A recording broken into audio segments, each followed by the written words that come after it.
Et ce n'est pas une erreur, ce n'est pas un accident. La façon de garder la classe pauvre et la classe moyenne continuer à travailler dur, c'est de ne jamais leur apprendre ce que les riches savent. Ce que les riches enseignent à leurs enfants sur l'argent, la classe moyenne et pauvre ne le font pas. Si vous lisez la leçon numéro 1 de Père riche, Père pauvre, c'est « Les riches ne travaillent pas pour l'argent ». Si je vous paye, vous penserez comme un employé, votre cerveau va changer. Si tu apprends à ne jamais travailler pour l'argent, tu seras un homme riche. Les gens qui sont foutus aujourd'hui sont la classe moyenne pauvre parce qu'ils travaillent pour l'argent. Vous savez, les banquiers ne travaillent pas pour l'argent. C'est l'argent qui travaille pour eux. Oui, et c'est une très grande différence de mentalité ici. Qu'est-ce que l'éducation financière ? C'est pas de trouver un emploi et de travailler dur, d'économiser de l'argent et d'investir dans un portefeuille bien diversifié, actions, obligations, fonds communs, de placement, ETF, etc. Le secteur financier est fait de 2 choses, les dettes et les impôts. Et nous continuons à dire aux enfants d'aller à l'école pour trouver un emploi, travailler dur, économiser de l'argent et se désendetter. Qui leur dit de faire ça ? C'est la chose la plus ridicule. Le livre commence et il dit « Économiser de l'argent vous rendra riche ». Oui, parce qu'ils peuvent l'imprimer. Pourquoi le conserver ? Et pourquoi travaillerez-vous pour cela s'ils peuvent l'imprimer ?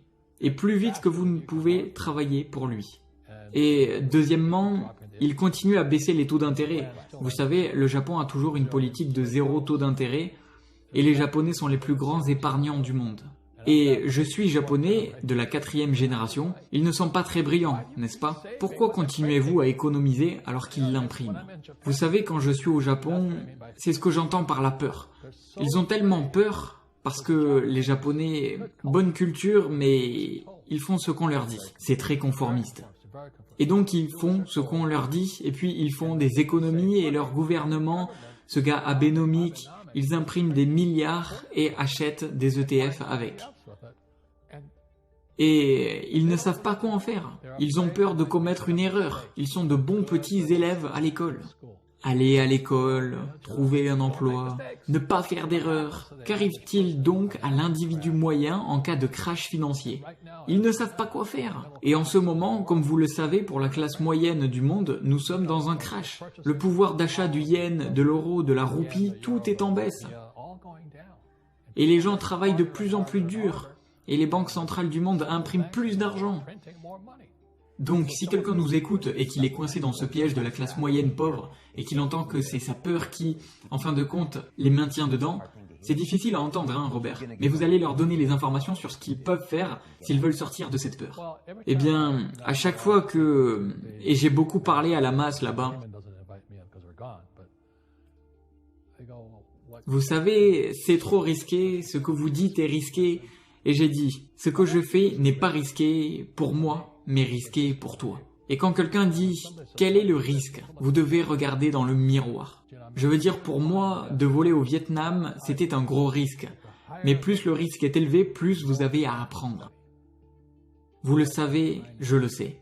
Si tu ne veux pas étudier, tu ne peux pas pratiquer et tout ça, tu dois faire ce que Wall Street te dit de faire. Acheter 41 KS, fonds de commande, placement, ETF et tout ça.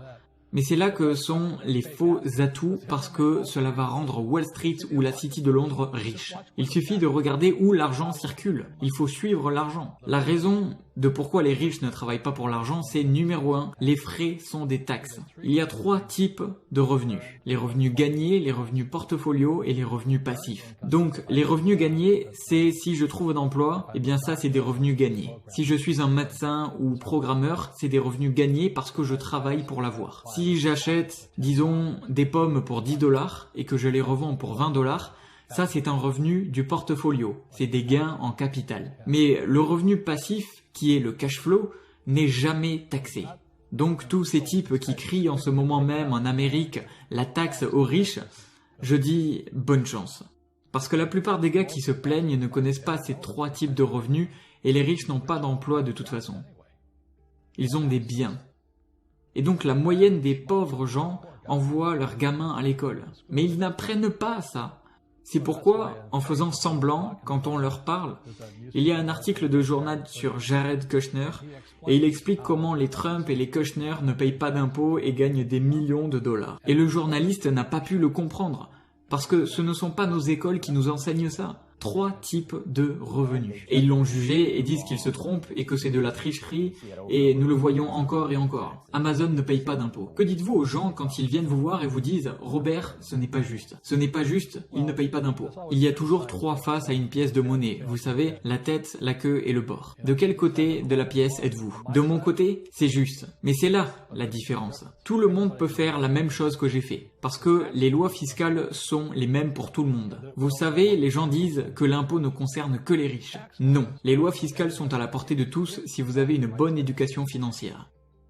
Et la raison, c'est que je suis un défenseur de l'éducation financière. C'est sans cette éducation que vous devrez payer des impôts. Très peu de gens achèteront ce que je fais. Gagner 1 million de dollars et ne payer aucune taxe. C'est ce que mon père riche m'a appris en jouant au Monopoly. C'est comme ça que ça a commencé. 4 maisons vertes, un hôtel rouge. Ou la formule McDonald's. J'ai écrit un livre à ce sujet. McDonald's, Ray Kroc. McDonald's est dans le business de l'immobilier. Ils vendent des